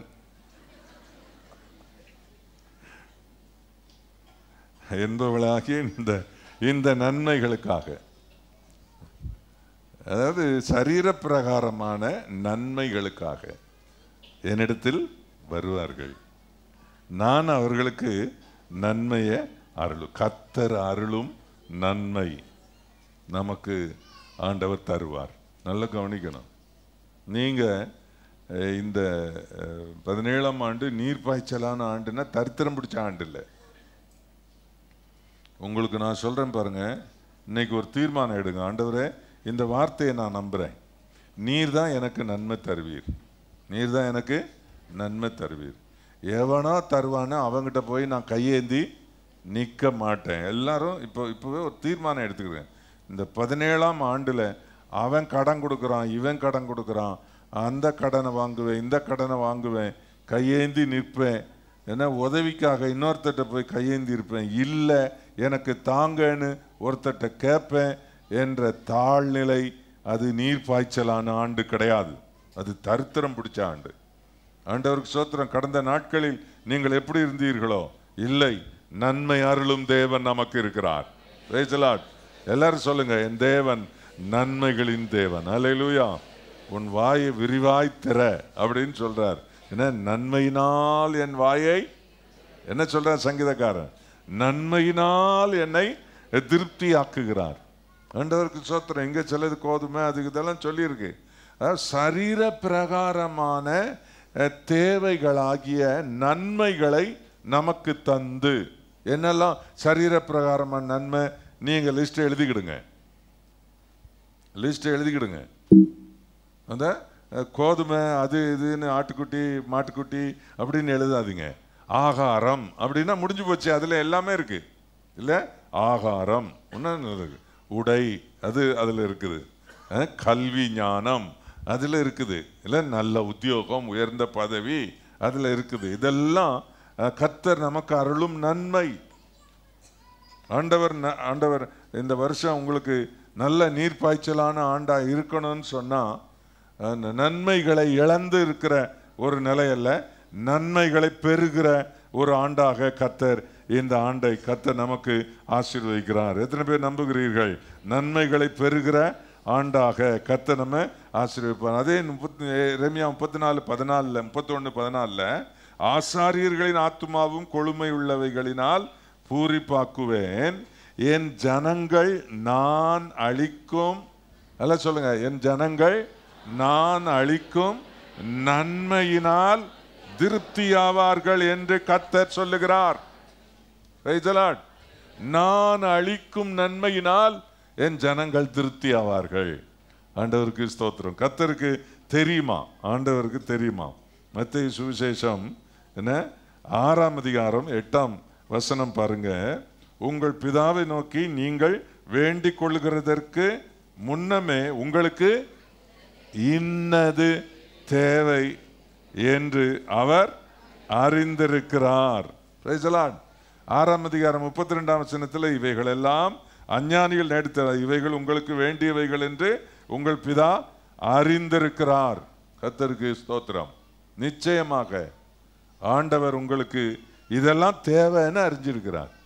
அதில் பாருங்க, மத்தேயு 7ஆம் அதிகாரம் 11ஆம் வசனத்துல பொல்லாதவர்களாகி நீங்கள் உங்கள் பிள்ளைகளுக்கு நல்ல ஈவுகளை, நன்மைகளை, நன்மையானவைகளை கொடுக்க அறிந்திருக்கும் போது உங்கள் பிதா, பரலோகத்தில் இருக்கிற உங்கள் பிதா தம்மிடத்தில் வேண்டிக் கொள்கிறவர்களுக்கு நன்மையானவைகளை கொடுப்பது, எல்லாம் சொல்லுங்க, எனக்கு கர்த்தர் நன்மையானவைகளை கொடுப்பது அதிக நிச்சயம். சொல்லுங்க, திரும்ப சொல்லுங்க, நன்மையானவைகளை எனக்கு அவர் கொடுப்பது நிச்சயம், அதிக நிச்சயம். நிச்சயமா கர்த்தர் நன்மையினால கர்த்தர் நம்ம திருப்தியாக்குவார். எல்லா தேவைகளையும் கர்த்தர் சந்திப்பார். உங்களை கையேந்தி நிற்க வைக்க மாட்டார். நான் கடன் வாங்கி அடிமையாக உன்னை விட மாட்டார். எத்தனை பேர் விசுவாசிக்கிறீர்கள்? அப்பதான் நீர் பாய்ச்சலான ஆண்டு. கடன் வாங்கி திரியறதுலாம் நீர் பாய்ச்சலான ஆண்டு இல்லை, அது தத்திரம் பிடிச்ச ஆண்டு, அது காஞ்சி போன ஆண்டு. அப்படி இல்லை, கர்த்தர் சொல்றார். நான் இப்போ என்ன பார்க்குறேன் அப்படின்னா, நான் இந்த மிடில் ஈஸ்ட் நிறையா நாடுகளுக்கு போயிருக்கிறேன். அங்கே போனால் எல்லாம் காஞ்சிருக்கும், ஆனால் சில இடத்துல மட்டும் பச்சுன்னு இருக்கும். ஏன்னா அங்கே மட்டும் நீர் பாய்ச்சல் இருக்கிறது. எங்கே யார் என்ன செய்யறதுனால எங்கே தரித்திரம், பஞ்சம், இல்லாமை, குறைவுகள் எங்கே வந்தாலும் உங்களுக்கு கர்த்தர் சொல்கிறாரு, என்ன சொட்டு நீர் பாசனமோ அல்லது கலகலன்னு நீர் ஊற்றிக்கிட்டே இருக்கிற மாதிரியோ, என்ன வாட்டர்ட் இயர். சொல்லுங்க எல்லாரும், நீர் பாய்ச்சலான ஆண்டு. சொட்டு சொட்டு சொட்டுன்னு உன் மேலே மட்டும் தண்ணி விழுந்துக்கிட்டே இருக்கும். கர்த்தருக்கு ஸ்தோத்திரம். Praise the Lord. ஆகவே தேவன் நன்மைகளினால் உன்னை திருப்தி ஆக்குவார். ஆமென். நன்மை வழங்காதிரார். சங்கீதத்தில் அப்படித்தான் சொல்லி 84ஆம் சங்கீதம் 11ஆம் வசனம் பாருங்க. தேவனாகிய கர்த்தர் சூரியனும் கேடகமானவர், கர்த்தர் கிருபையும் மகிமையும் அருளுவார். உத்தமமாய் நடக்கிறவர்களுக்கு நன்மையை வழங்காதிரார். Praise the Lord. ஆண்டவருக்கு ஸ்தோத்திரம். 6வது குறிப்பு, ஆண்டவருக்கு நீர் பாய்ச்சலான தோட்டம் போல் இருக்கும். நீர் பாய்ச்சலான தோட்டம் போல் இருக்கும். உங்கள் லைஃப் நல்லா கவனிக்கணும். நீர் பாய்ச்சலான தோட்டம் அப்படி சில இடங்களில் சொல்லி இருக்குது. அதில் சில குறிப்புகளை நான் உங்களுக்கு சொல்லி இன்னொரு குறிப்பையும் சொல்லி முடிக்க விரும்புகிறேன். ஆண்டவருக்கு ஸ்தோத்திரம். ஆண்டவர்கிட்ட இந்த வருஷம் நீங்கள் கேட்கணும், ஆண்டவரே ட்ரை லேண்டெல்லாம் எங்களுக்கு நீ கடந்த நாட்களில் நாங்கள் என்ஜாய் பண்ணியிருக்கோம். 2016 ஏறக்குறைய கொஞ்சம் ட்ரை தான். என்னங்க, கொஞ்சம் ட்ரை தான், எல்லாமே ட்ரை தான். கர்த்தர் என்ன சொல்கிறாருன்றது தான் நமக்கு முக்கியம், இல்லைங்களா? கர்த்தர் என்ன சொல்கிறாருன்றது தான் முக்கியம். ஆண்டவருக்கு மகிமை உண்டாவதாக. அதில் இந்த காலேப்புடைய மகா கல்யாணம் ஆகி போகும்போது அப்பா கிட்ட கேட்குறாரு, இட்ஸ் ஓகே, நான் ட்ரை லேண்டு எனக்கு தந்தீர். இப்போ அந்த யோசுவா 15:19 பாருங்க, அவள் ஒரு ஆசீர்வாதம் தர வேண்டும். வறட்சியான நிலத்தை எனக்கு தந்தீர், நீர் பாய்ச்சலான நிலத்தையும் எனக்கு. எல்லாரும் கேளுங்க, எல்லாரும் ஆண்டவர்கிட்ட கேளுங்க, எனக்கு நீர் என்ன தரணும்ப்பா? நீர் பாய்ச்சலான ஆசீர்வாதத்தை எனக்கு தரணும். என் லைஃபு அப்படியே வாட்டர்டாக இருக்கணும். எப்போவுமே நீர் பாய்ச்சிக்கிட்டே உங்களுடைய ஆசீர்வாதம் வந்துக்கிட்டே இருக்கணும். கர்த்தருக்கு மகிமை உண்டாவதாக. 147ஆம் சங்கீதம் 18ஆம் வசனத்தில் அவர் தமது வார்த்தை அனுப்பி அவைகளை உருக பண்ணுகிறார். கர்த்தர் காற்றை வீசுபடி செய்து தண்ணீர் அது புரண்டோடும். யோவேல் 3:18 பாருங்க. கர்த்தருக்கு ஸ்தோத்திரம். கர்த்தருடைய ஆலயத்தில் இருந்து புறப்பட்டு சித்தீம் என்னும் ஒரு பள்ளத்தாக்கை நீர் பாய்ச்சலாக்கும். அதாவது அக்காலத்தில் பர்வதங்கள் திராட்சை ரசத்தை பொழியும், மலைகள் பாலாய் ஓடும், யூதாவின் ஆறுகள் எல்லாம் பிரவாகித்து ஓடும் ஒரு ஊற்று, ஃபவுண்டைன். அதிலிருந்து வர்ற நதி பாஞ்சிக்கிட்டே இருக்கும். மழை பெய்யாட்ட கூட அந்த நதியில் தண்ணீர் போய்கிட்டே இருக்கும். அதைத்தான் சொல்கிறாரு, அது ஒரு ஊற்று கர்த்தருடைய ஆலயத்திலிருந்து புறப்படும். அது என்ன செய்யணும்? பள்ளத்தாக்கெல்லாம் நீர் பாய்ச்சலாக்கும். ஆண்டவருக்கு ஸ்தோத்திரம். இந்த சபையை வச்சு உனக்கு தண்ணி பாய்ச்சுவார் ஆண்டவர். எத்தனை பேர் நான் சொல்கிறேன், ஆண்டவர் அதான் சொல்கிறார். தேவனுடைய ஆலயத்துக்குள்ளேருந்து ஒரு ஊற்று வரும். அதுவும் வாழ்க்கையை நீர்ப்பாய்ச்சலாக்கும். நான் மீண்டும் சொல்லுகிறேன், இந்த ஆலயத்திலிருந்து எப்போவும் ஒரு ஊற்று உங்களுக்கு பாயும். அது உங்களை வளம் உள்ளதாக்கும்.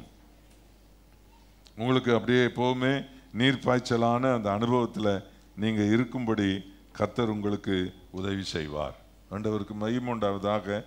பவுல் சொல்லும்போது சொல்கிறாரு, நான் நட்டேன், அப்போலோ நீர் பாய்ச்சினான். ஊழியக்காரங்களும் கொஞ்சம் நீர் பாய்ச்சுவாங்க போல் இருக்கு. நான் நட்டேன், அப்போலோ நீர் பாய்ச்சினான். சொல்லுங்க. அப்புறம் யாரு? தேவனே தேவனே விளைய செய்தார். இல்லை, 7ஆம் வசனம் பாருங்க. அப்படி இருக்க நடுகிறவனால் ஒன்றுமில்லை, நீர் பாய்ச்சுகிறவனால் ஒன்றுமில்லை, விளைய செய்கிற தேவனாலே ஆகும். ஆண்டவருக்கு மகிமை உண்டாவதாக. நல்ல தேவன் அவருடைய தேவ நதியினாலே, அவருடைய வார்த்தையாகிய நதியினாலே, அதாவது உலக பிரகாரமான ஆசீர்வாதம் என்கிற அந்த நதியினாலே தண்ணீர் உங்களுக்கு பாய்ந்தோட ஆண்டவர் எல்லா நன்மைகளையும் உங்களுக்கு சம்பூர்ணமாக தந்து உங்களை கர்த்தர் நிச்சயமாய் ஆசீர்வதிப்பார். ஆண்டவருக்கு ஸ்தோத்திரம். 7வது குறிப்பாக ஒன்றை சொல்லி நான் முடிக்க விரும்புகிறேன். ஆண்டவருக்கு மகிமை உண்டாவதாக. 7வது குறிப்பு, ஆண்டவர் அதில் சொல்லியிருக்கிற அந்த வார்த்தை, நீங்கள் சஞ்சலம் நீங்க அவர்களை சந்தோஷப்படுத்துவேன் என்று கர்த்தர் சொல்லியிருக்கிறார். சஞ்சலம் நீங்க அவர்களை சந்தோஷப்படுத்துவேன். இதுதான் ஆண்டவருடைய வார்த்தை. தேவன் நம்முடைய வாழ்க்கையில் இருக்கிற எல்லா சஞ்சலத்தையும் நீக்கி சந்தோஷத்தை கர்த்தர் நமக்கு தருவார். கர்த்தர் தரும் சந்தோஷம். Praise the Lord. உலகம் உங்களுக்கு துன்பத்தையும் துக்கத்தையும் வேதனையும் உங்களுக்கு கொடுக்கலாம். ஆனால் கர்த்தர் உங்களுக்கு சந்தோஷத்தை ஆண்டவர் நிச்சயமாக தருவார். அல்லேலூயா. ஆண்டவருக்கு மகிமை உண்டாவதாக. தேவன் அருளும் அந்த சந்தோஷம் நமக்கு நிச்சயம் கிடைக்கும். அதை ஆண்டவர் நமக்கு தந்து நம்மை ஆசீர்வதித்து ஆண்டவர் வழி நடத்த வல்லவராய் இருக்கிறார். அல்லேலூயா. ஆகவே அந்த சந்தோஷத்தினாலே தேவன் நம்மை நிரப்பும்படியாக நாம் நம்மை ஒப்பு கொடுக்க வேணும். கர்த்தர் தம்முடைய சந்தோஷத்தினால் தம்முடைய பிள்ளைகளை கர்த்தர் வழி நடத்துகிறவராய் இருக்கிறார். ஆண்டவருக்கு மகிமை உண்டாவதாக. ஆகவே இதெல்லாம், அதாவது சந்தோஷமா ஆண்டவர் நம்மளை வைப்பார். நம்முடைய துக்கங்களை கர்த்தர் நீக்குவார். இப்போ என்ன செய்யணும் அப்படின்னா, நான் சொல்ல கவனிங்க. இனிமே நீங்க என்ன செய்யணும், கர்த்தர் சொன்ன மாதிரி நீங்க வாழ உங்களை நீங்க ட்ரை பண்ணணும். கர்த்தர் சொன்ன மாதிரி நீங்க வாழ்றதுக்கு ட்ரை பண்ணணும். நான் இப்படி தான் காஞ்சி போயிருப்பேன். அவர் மாத்தட்டும் பார்ப்போம். கர்த்தர் சொன்ன மாதிரி மாத்தட்டும் பார்ப்போம். நாம் சியோனில் கொண்டு வந்து மகிழ்ச்சியாக்குவேன், பூரிப்பாக்குவேன்னு கர்த்தர் சொல்லியிருக்கிறார். என்னையா மகிழ்ச்சியாக்க முடியும்?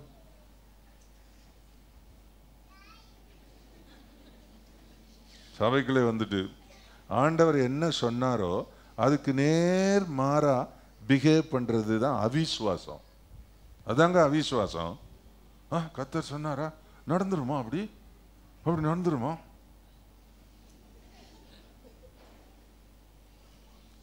இல்லைங்க, ஆண்டவர் சொன்ன மாதிரி நடக்க நீங்க உங்களை ட்ரை பண்ணுங்க. ஒரு பச்சை தண்ணி பாஞ்சிக்கிட்டே இருக்கிற மரம் எப்படி இருக்குமா அப்படி இரு. இருக்காத, ஒரு மாதிரி ஒரு சுடுமூஞ்சி மாதிரி இருக்காத, ஏன்னா இல்லாத ஆள் மாதிரி இருக்காத. சர்ச்சுக்கு வரும்போதே ஒன்றும் இல்லாட்ட கூட இருக்கிற 2 சேலையை ரொம்ப அழகாக துவைச்சி புது பட்டு சேலை மாதிரி அப்படி உடுத்துட்டு அப்படி வா. நீ கொஞ்சம் பிரைட்டாக இருந்து ட்ரை பண்ணு. கர்த்தர் சொன்ன வசனத்துக்கு ஏற்ற மாதிரி உன்னை என்ன செய், பிரைட்டாக ஆக்கு. நடிக்க சொல்கிறீங்களா? நடிக்கலாம். இல்லை, நடிக்க தான் நேச்சுரலாகவே நடிச்சுக்கிட்டு தான் இருக்கிறோம் நம்ம. ஆனால் அப்படி இல்லை. ஆண்டவர் என்ன சொன்னார் அதை நீங்கள் பார்க்கணும். அல்லேலூயா. ஆண்டவர் நன்மையை தருவேன் இருக்கார். சிஸ்டர் எப்படி இருக்கிறீங்க? எனக்கு என்ன குறை? கர்த்தர் எனக்கு எல்லாம் தர்றார் அப்படி சொல்லணும். பாஸ்டர் நல்லதான் பிரசங்கம் பண்ணாரு, பாஸ்டர் நல்லதான் பிரசங்கம் பண்ணாரு. கோதுமை கிடைக்கும், அப்புறம் என்னது, ஆட்டுக்குட்டி கிடைக்கும், மாட்டுக்குட்டி கிடைக்கும்னு சொன்னார். ஒன்றுமே கிடைக்க மாட்டேங்குது அப்படின்னா அது அந்த மாதிரி பேசவே கூடாது, அந்த மாதிரி பிஹேவ் பண்ணவே கூடாது.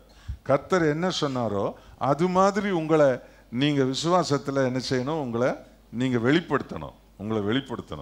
துக்கமுகமா இருக்கக்கூடாது. கர்த்தர் உன்னை சந்தோஷப்படுத்துவேன் அப்படி சொல்லியிருக்கார். நன்மையை தருவேன் அப்படின்னு சொல்லியிருக்கிறார். நிச்சயமா கர்த்தர் தருவார். எத்தனை பேர் நீங்கள் நம்புகிறீர்கள்? இந்த நேரத்தில் ஆண்டவர் சமூகத்தில் அப்படியே கொஞ்ச நேரம், ஒரு சில நிமிடங்கள் கண்களை மூடி, நான் ரொம்ப நேரம் பிரசங்கம் பண்ணக்கூடாதுன்னு நினச்சிக்கிட்டே வந்தேன். கரெக்டாக நான் முடிச்சிட்டேன். என் கண்களை மூடி நாம் ஜெபம் பண்ணுவோம். ஆண்டவர் கொடுத்த இந்த வார்த்தையை ஆண்டவர் சமூகத்தில் நாம் ஒப்பு கொடுப்போம். ஆண்டவரே, நான் உம்முடைய வார்த்தையை கேட்டு விசுவாசமா உம்முடைய வார்த்தையை கேட்டு, எல்லாரும் ஒப்பு கொடுத்து ஜெபம் பண்ணுங்க. உம்முடைய வார்த்தையை கேட்டு, அந்த வார்த்தை எனக்கு கிடைச்ச வார்த்தைன்னு விசுவாசமா அந்த வார்த்தையின்படியே நான் பெற்றுக்கொள்ள நான் முயற்சி செய்வேன். ஒப்பு கொடுங்க. வார்த்தைக்கு முக்கியத்துவம் கொடுப்பேன். சொல்லுங்க எல்லாரும். ஆண்டவருக்கு மகிமை உண்டாவதாக. நல்லா தூங்குறது, நல்லா சாப்பிட்றது, நல்லா சுற்றி தெரியுறது, பைபிளை வாசிக்கிறது இல்லை, ஆண்டவருடைய வார்த்தையை கேட்கறது இல்லை, வார்த்தைக்கு முக்கியத்துவம் கொடுக்கறது இல்லை. அப்படி பொத்துன்னு ஏதாவது உழும்னு காத்துக்கிட்டு இருக்கக்கூடாது. கல்லு தான் தலை மேலே விழும். அதெல்லாம் உழாது, ஆசீர்வாதம்லாம் உழாது. அப்போ வசனத்து மேலே ஆர்வமாக இருக்கணும். ஒப்பு கொடுக்குற ஆண்டவரே, ஆண்டவருக்கு சோத்திரம். காலில் எழுந்த உடனே முழங்காலில் நின்று நான் பைபிள் வாசிக்கிறேன். நான் அப்படி முழங்காலே நின்று நான் பைபிள் வாசிக்கிறேன். கர்த்தருக்கு சோத்திரம். அதனால தான் நல்லா இருக்கேன் நான். ஆண்டவர் வார்த்தையை கேட்கிறேன் நான், அதனால நல்லா இருக்கிறேன். ஆண்டவர் ஒப்பு கொடுங்க. ஆண்டவர் நிச்சயமா ஆசீர்வதிப்பார். கர்த்தருக்கு மகிமை உண்டாவதாக. நான் மேய்ப்பனுடைய கண்காணிப்பில் இருப்பேன். சொல்லுங்க கர்த்தருக்கு சோத்திரம். சொல்லணும் எல்லாரும். ஆண்டவருக்கு ஸ்தோத்திரம். எங்கள் பாஸ்டர் ஜீசஸ், ரெண்டாவது எங்க பாஸ்டர் சொர்ணராஜ், எங்க பாஸ்டர் ஜெக்கி. எங்களுக்கு நாங்க பராமரிப்புல இருக்கிறவங்க. நாங்க அங்கே சுத்தி திரிகிற ஆடுங்க கிடையாது. இந்த தோட்டத்தில் கொஞ்சம் மேயிருது, அந்த தோட்டத்தில் கொஞ்சம் மேயிருது, அந்த ஊரான் தோட்டத்தில் கள்ள தோட்டத்தில் கொஞ்சம் மேயிருது. இப்படி சுத்தி சுத்தி மேய்ஞ்சி வர்றதில்லை. எங்களுக்காக கர்த்தர் மேய்ப்பரை கொடுத்திருக்கிறார். நாங்கள் மந்தைக்குட்பட்டவர்கள். ஆண்டவருக்கு ஸ்தோத்திரம். அப்பதான் நீர்ப்பாய்ச்சலான ஆண்டாக இந்த ஆண்டு இருக்கும். அல்லேலூயா. இந்த வருஷம் நீங்க ட்ரை பண்ணணும். இந்த 52 வாரமும் நாங்க கர்த்தருடைய வார்த்தையை கேட்க, எங்க பாஸ்டருடைய வார்த்தையை கேட்க நாங்க கர்த்தருடைய சபைக்கு வருவோம். அப்படி தீர்மானம் பண்ணணும். அல்லேலூயா. அப்படி தீர்மானம் பண்ணணும். அங்க போன இங்க போன எல்லாம் சொல்லக்கூடாது. கர்த்தர் ஆசீர்வதிப்பார். அல்லேலூயா. ஆண்டவர் எத்தனை பேர் நம்புறீங்க? உன்னை விட பெரிய பிரச்சனை எல்லாம் இருக்குது. உன் பலனுக்கு மிஞ்சின பிரச்சனை, உன் பலனுக்கு மிஞ்சின எதிரி, உன் பலனுக்கு மிஞ்சின சத்துரு உன்னிட்ட இருக்கிறான். அல்லேலூயா. கர்த்தர் சொல்லுகிறார், உன்னிலும் பலம் உள்ளவனுக்கு உன்னை விடுவித்து உன்னை காப்பேன். அப்படி கர்த்தர் சொல்றார். எத்தனை பேர் விசுவாசிக்கிறீங்க? என்ன தோற்று போக கர்த்தர் விட மாட்டார். எல்லாம் சொல்லுங்க நல்லா வாய் திறந்து. என்னை விட பெரிய சக்தி உள்ளவர்களையும் எனக்கு கர்த்தர் ஜெயமாக மாற்றி தருவார். ஆமென், ஆமென். அல்லேலூயா, அல்லேலூயா. சியோனின் உச்சிக்கு கர்த்தர் கொண்டு வருவார். சியோனின் உச்சியிலே, அல்லேலூயா, மகிமையான சபையிலே, மகிமையான தேவ பிரசன்னத்திலே சியோனின் உச்சிக்கு கொண்டு வந்து என்னை மகிழ பண்ணுவார். இந்த சபைக்கு வரும்போதெல்லாம் கர்த்தர் உங்களை சந்தோஷப்படுத்துவார். எத்தனை பேர் விசுவாசிக்கிறீர்கள்? ஆண்டவர் இவ்விதமாக இந்த ஆண்டை நீர்ப்பாய்ச்சலான ஆண்டாக கர்த்தர் ஆசீர்வதிப்பார். அல்லேலூயா. ஆண்டவருக்கு ஸ்தோத்திரம். எல்லா நன்மையும் கிடைக்கும். எத்தனை பேர் நம்புறீங்க? கர்த்தர் அருளும் நன்மை. சொல்லுங்க, கர்த்தர் அருளும் நன்மை. என் தேவைகளை எல்லாம் கர்த்தர் சந்திப்பார். சொல்லுங்க, நல்லா சொல்லுங்க. ஆண்டவர் சொல்றாரு, நீங்க பெற்றோர் உங்க பிள்ளைகளுக்கு நல்லதை கொடுக்கணும்னு தெரிஞ்சிருக்கீங்களே. உங்கள் பிதா நான் உங்களுக்கு நன்மையானவைகளை அருளுவது நிச்சயம் அல்லவா? எப்படி நீர்ப்பாய்ச்சலா இருக்கும்? என் தேவையெல்லாம் கர்த்தர் சந்திப்பார். Praise the Lord. எனக்கு நல்ல ஆகாரத்தை கொடுப்பார், எனக்கு நல்ல வஸ்திரத்தை கொடுப்பார், எனக்கு நல்ல வீட்டை கொடுப்பார், எனக்கு நல்ல உத்தியோகத்தை கொடுப்பார், எனக்கு நல்ல ஞானத்தை கொடுப்பார், எனக்கு நல்ல ஆசீர்வாதத்தை கொடுப்பார், நல்ல பொருளாதாரத்தை கொடுப்பார். என்னுடைய சம்பாத்தியத்தை கர்த்தர் ஆசீர்வதிப்பார். என்னுடைய உத்தியோகத்தில் கர்த்தர் என்னை ஆசீர்வதிப்பார். நான் கையிடும் வேலையை கர்த்தர் ஆசீர்வதிப்பார். நன்மைகள் அருளும் தேவன் எனக்கு இருக்கிறார். அல்லேலூயா. ஆகவே இந்த ஆண்டு நீர்ப்பாய்ச்சலான ஆண்டு. கர்த்தருக்கு மகிமை உண்டாவதாக. நான் எப்படி இருப்பேன்? கர்த்தருக்கு ஸ்தோத்திரம். நல்லா நீர் பாய்ந்து கொண்டிருக்கிற, நல்ல தண்ணீர் பாய்ந்து கொண்டிருக்கிற ஏதேன் தோட்டத்தை போல இருப்பேன். சொல்லுங்க எல்லாரும், வாய் திறந்து சொல்லுங்க. காஞ்சு போனது, தரித்திரம் பிடிச்சது, சோகமா இருக்கிறது அப்படி இல்லை. நல்லா உஷ்ணம் இருந்தாலும் பச்சையா இருப்பேன், செழிப்பா இருப்பேன், ப்ராஸ்பரா இருப்பேன். அல்லேலூயா. நான் ஒரு தோட்டத்துக்குள்ள இருக்கிறேன், அந்த தோட்டத்துல தண்ணீர் பாஞ்சுக்கிட்டே இருக்குது. அல்லேலூயா, அல்லேலூயா. கர்த்தருடைய ஆலயத்திலிருந்து ஒரு ஊற்று பாய்ந்து எல்லா விருட்சங்களையும் அது செழிப்பாக்கும். ஆண்டவருடைய வார்த்தை நிச்சயமாக. அல்லேலூயா. கர்த்தர் என்ன சொல்றார்? உன்னை நான் சந்தோஷமா வச்சிருப்பேன்னு சொல்றார். ஆண்டவருக்கு மகிமை உண்டாவதாக. நான் உனக்கு சந்தோஷத்தை நான் கொடுப்பேன், உன்னை சந்தோஷமா வச்சிருப்பேன்னு சொல்றார். ஆண்டவருக்கு மகிமை உண்டாவதாக. என்னோட இந்த வார்த்தைகளின் படியே எனக்கு இந்த வருடம் நடக்கும் என்று நான் விசுவாசித்து இந்த வருடத்தை நீர்ப்பாய்ச்சலான ஆண்டாக எடுத்துக்கொள்ளுகிறேன் என்று ஒப்பு கொடுப்போமா? எல்லாரும் நல்ல வலது கரத்தை உயர்த்தி எல்லாம் நீங்க சொல்லி ஜெபம் பண்ணுங்க. ஆண்டவரே, இந்த இந்த இந்த ஆசீர்வாதத்தை ஆண்டவரே நீர் எனக்கு கொடுக்கிறதை நான் பெற்றுக்கொள்ளுகிறேன். அல்லேலூயா. நிச்சயமாக இந்த 7 குறிப்புகளின் படி இந்த ஆண்டு ஆண்டவரே எனக்கு நல்ல நீர் பாய்ச்சலான ஆண்டாக, ஆண்டவரே அங்கே இங்கே காஞ்சி போய் இருந்தாலும் நான் அப்போ ஆண்டவரே செழிப்பாய், நல்ல ஆண்டவரே பச்சையாய், நல்ல கனி நிறைந்த ஒரு மரமாக நான் இருப்பேன். அல்லேலூயா. என் தேவன் எனக்கு தண்ணீர் பாய்த்து கொண்டே இருக்கிறதுக்காக ஸ்தோத்திரம். அவர் என்னை ஆசீர்வதித்துக் கொண்டே இருக்கிறதுக்காக ஸ்தோத்திரம். நன்மை கொடுத்து கொண்டே இருக்கிறதுக்காக ஸ்தோத்திரம். எனக்கு ஆரோக்கியம் தந்து கொண்டே இருக்கிறதுக்காக ஸ்தோத்திரம். அப்படிப்பட்ட ஒரு ஆண்டை எனக்கு நீ தருகிறதுக்காக உமக்கு நன்றி. வருஷம் புறாவும் நான் துன்பப்படுறதுக்கும் வேதனைப்படுறதுக்கும் அழுது துன்பப்பட்டு நிம்மதி இல்லாம வாழ்றதுக்கு இயேசு சிலுவையில் மரித்தாரா? இல்லை. இந்த வருஷம் வர்ற வருஷம் இந்த 17ஆம் வருஷம் உனக்கு அப்படியே அது நீர்ப்பாய்ச்சலான ஒரு ஆண்டாக, ஒரு செழிப்பான, ஒரு மகிழ்ச்சியான, சத்துருவை ஜெயிக்கிற கர்த்தருடைய வசனத்தினால, ஆண்டவருடைய சமூகத்தினால, கர்த்தர் கொடுக்கிற நன்மையினால, கர்த்தர் கொடுக்கிற வெற்றியினால, அவர் கொடுக்கிற சந்தோஷத்தினால ஆண்டவர் உன்னை அப்படியே ஆசீர்வாதமா கர்த்தர் நடத்துகிற நீர்ப்பாய்ச்சலான ஒரு ஆண்டாக கர்த்தர் இந்த ஆண்டை ஆசீர்வதிக்கிறார். எல்லாரும் கைகளை உயர்த்தி ஆண்டவருக்கு நன்றி சொல்லுவோம். ஆண்டவரே, இந்த நல்ல நாளில் ஆண்டவரே, இந்த புதிய வருஷத்துல எங்களை உம்முடைய கிருபையினாலும் உம்முடைய வல்லமையினாலும் உம்முடைய அபிஷேகத்தினாலும் மிக விசேஷமாய் உம்முடைய வாக்குத்தத்தத்தினாலே ஆண்டவரே இன்றைக்கு நீர் எங்களுக்கு பிராமிஸ் பண்ணி இருக்கிறீரப்பா. ஆண்டவரே, நீர் பாய்ச்சலான ஒரு வருஷம் ஆண்டவரே, இயர் ஆஃப் வாட்டர்ட் லார்ட். ஆண்டவரே, தண்ணீர், ஆண்டவரே ஆசீர்வாதம், அபிஷேகம், ஆண்டவரே உம்முடைய பிரசன்னம், உம்முடைய மகிமை, உம்முடைய கிருபை, ஆண்டவரே உம்முடைய சட்டைக்குள் நாங்கள் ஆண்டவரே மறைந்து இருக்கக்கூடிய ஒரு ஆசீர்வாதமான வருஷமாய் இந்த புத்தாண்டு எங்களுக்கு இருக்கிறதுக்காக உமக்கு நன்றி சொல்லுகிறோம். எல்லா சஞ்சலமும் தவிப்போம் ஆண்டவரே 2016ஆம் ஆண்டோடு ஒளிந்து போனதுக்காக உமக்கு நாங்கள் நன்றி சொல்லுகிறோம் அப்பா. இந்த 2017ஆம் வருஷம் ஆண்டவரே நாங்க எதையும் ஆண்டவரே பலச பேசி நாங்க சோர்ந்து போகிறது இல்லை. காரணம் ஆண்டவரே, எங்களோடு இருக்கிற பரிசுத்த ஆவியானவர் எங்கள் மேல் ஆண்டவரே ஜீவ நதியாய் நீ பாய்ந்தோட போகிறதினாலே, ஆண்டவரே நன்மையினாலே, ஆண்டவரே வற்றாத நீரூற்றாய் நாங்கள் இந்த வருஷம் முழுவதும் ஆண்டவரே ஆயுசு நாள் முழுவதும் இருந்து உம்மை மகிமைப்படுத்த கர்த்தர் கிருபை செய்வீராக. நல்ல சுகம் நிறைந்த ஆண்டா இருக்கட்டும். எத்தனை பேர் நம்புகிறீர்கள்?